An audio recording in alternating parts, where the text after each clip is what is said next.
Hello friends, welcome to my channel Honey's kitchen. ఇవాళ మన special recipe ఏంటంటే హైదరాబాదీ గుత్తి వంకాయ. ఇది టేస్ట్ అయితే చాలా బాగుంటుందండి. మనకి ఎప్పుడైనా టైం లేదు, త్వరగా ఏదైనా కర్రీ చేసేసుకోవాలి అనుకున్నప్పుడు ఇలా ట్రై చేయండి. జస్ట్ 15 మినిట్స్లో మనం రెడీ చేసేసుకోవచ్చండి. ఇది నేను వీడియోలో చూపించాను కాబట్టి చాలా లేట్ అయింది. మామూలుగా కర్రీ చేసుకుంటే చాలా సింపుల్గా చాలా ఈజీగా చేసేసుకోవచ్చండి. దీన్ని ఎలా చేసేసుకోవాలో ప్రాసెస్లోకి వెళ్ళిపోదామా? ముందుగా నేను ఒక అరకిలో వరకు వంకాయలు తీసుకున్నానండి. ఇవి తీసుకొని శుభ్రంగా క్లీన్ చేసుకొని పక్కన ఉంచుకున్నాను. చూడండి, వంకాయ చిన్న వంకాయ అండి. దీనికైతే మసాలా అనేది బాగా పడుతుంది. అందుకని ముందుగా మనం స్టవ్ వెలిగించుకొని ఒక బాండి పెట్టుకొని అందులో ఒక చిన్న స్పూన్ ఆయిల్ వేసుకోవాలి. దీంట్లోనే మనము 1 స్పూన్ వరకు మినపప్పు, అలాగే 1 స్పూన్ వరకు పచ్చెనపప్పు, ఇంకా 2 స్పూన్ల వేరుశనగ గుళ్ళు వేసుకోవాలండి. వీటిని బాగా వేయించాల్సిన అవసరం అయితే లేదు, దోరగా వేస్తే సరిపోతుంది. ఎందుకంటే ఇంకా ప్రాసెస్ అనేది చాలా ఉంది. చూడండి, చూసారు కదా, ఇలాగా దోరగా వేగిపోయింది. ఇలా దోరగా వేగింది దీంట్లోనే మనము 2 స్పూన్ల వరకు ధనియాలు వేసుకోవాలండి.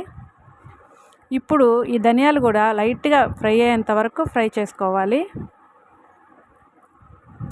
ఇప్పుడు ఇలా ఫ్రై అయిన దీంట్లోనే ఒక 4-5 లవంగాలు,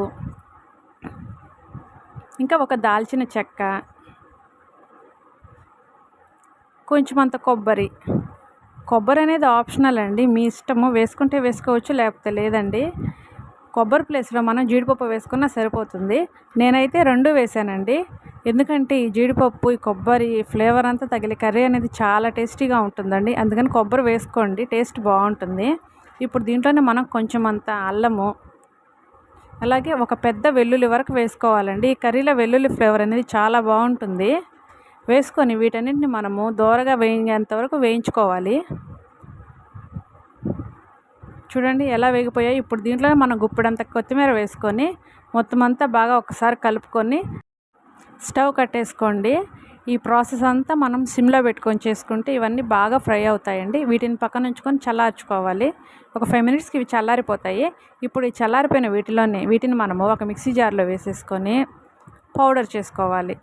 కొంచెం బరగ్గా వేసుకోండి, సరిపోతుంది. ఇప్పుడు దీంట్లోనే నాకైతే 1.5 స్పూన్ సాల్ట్ సరిపోయిందండి. మీరు మీ ఉప్పును బట్టి మీరు వేసుకోవచ్చు. అలాగే ఒక 1/2 స్పూన్ వరకు పసుపు, ఇంకా 1 టేబుల్ స్పూన్ కారం అండి.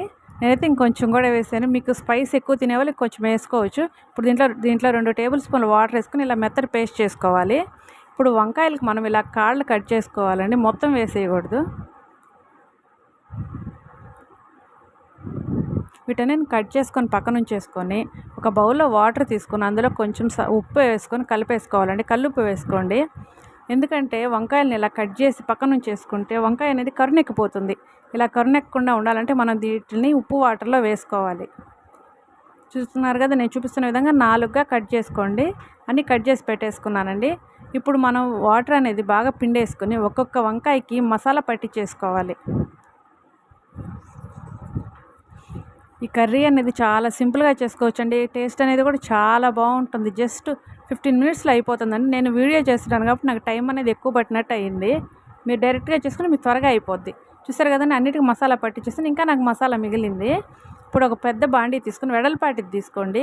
దాంట్లో 2 పెద్ద టేబుల్ స్పూన్ల వరకు వేసుకోండి. ఆయిల్ ఎక్కువ పడుతుంది ఈ కర్రీకి. దీంట్లో కొంచెం ఆవాలు, కొంచెం జీలకర్ర, అలాగే 1 స్పూన్ వరకు పచ్చిశనగపప్పు వేసుకొని ఫ్రై చేసుకోండి.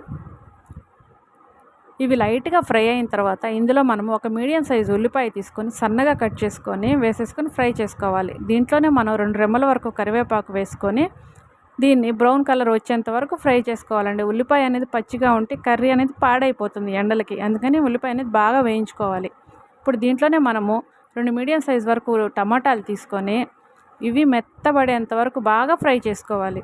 టమాటాలు బాగా ఫ్రై అవ్వాలి. చూస్తున్నారు కదా, ఆయిల్ పైకి వచ్చిందండి. ఇప్పుడు మనకు ముందుగా మిగిలిపోయిన మసాలా ఉంది కదండి, దీనంతా తీసేసుకొని దాంట్లో వేసేసుకోవాలి.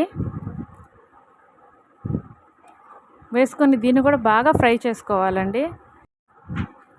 ఆయిల్ పైకి తేలేంత వరకు ఫ్రై చేసుకోవాలండి. ఇప్పుడు ఈ మిక్సీ జార్లో నేను కొంచెం వాటర్ తీసుకొని మొత్తం క్లీన్ చేసుకొని ఉంచుకుంటున్నాను. చూసారు కదండి, మన మసాలా అనేది వేగిపోయింది. ఒక 2 మినిట్స్ ఫ్రై చేసుకోండి, త్వరగా ఫ్రై అయిపోతుంది. ఎందుకంటే ఆల్రెడీ మనం మసాలాని ఫ్రై చేస్తున్నాం.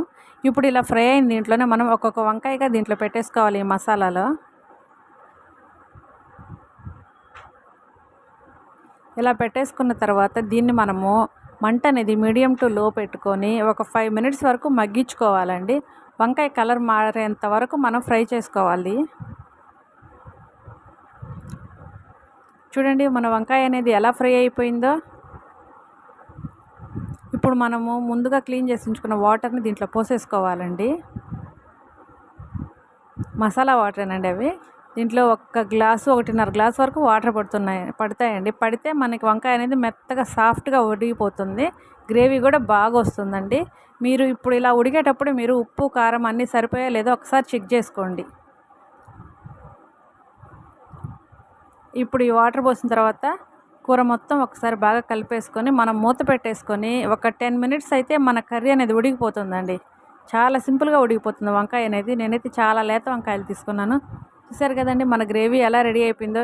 ఇది కర్రీ అనేది చాలా టేస్టీగా ఉంటుందండి. దీన్ని రైస్లో కానీ, దేంట్లో చపాతీలో కానీ, పుల్కాలో కానీ, దేంట్లో ఈవెన్ బిర్యానీలో కూడా చాలా టేస్టీగా ఉంటుందండి. దీన్ని ఒక సర్వింగ్ బౌల్లో తీసుకొని మనం సర్వ్ చేసుకుంటే మన హైదరాబాదీ గుత్తి వంకాయ అనేది రెడీ అండి. చూస్తున్నారు కదా ఫ్రెండ్స్, మా వంటలు కనుక మీకు నచ్చినట్లయితే ప్లీజ్ అండి మా ఛానల్ని లైక్ చేయండి, షేర్ చేయండి, అలాగే సబ్స్క్రైబ్ చేసుకోండి. Thank you all.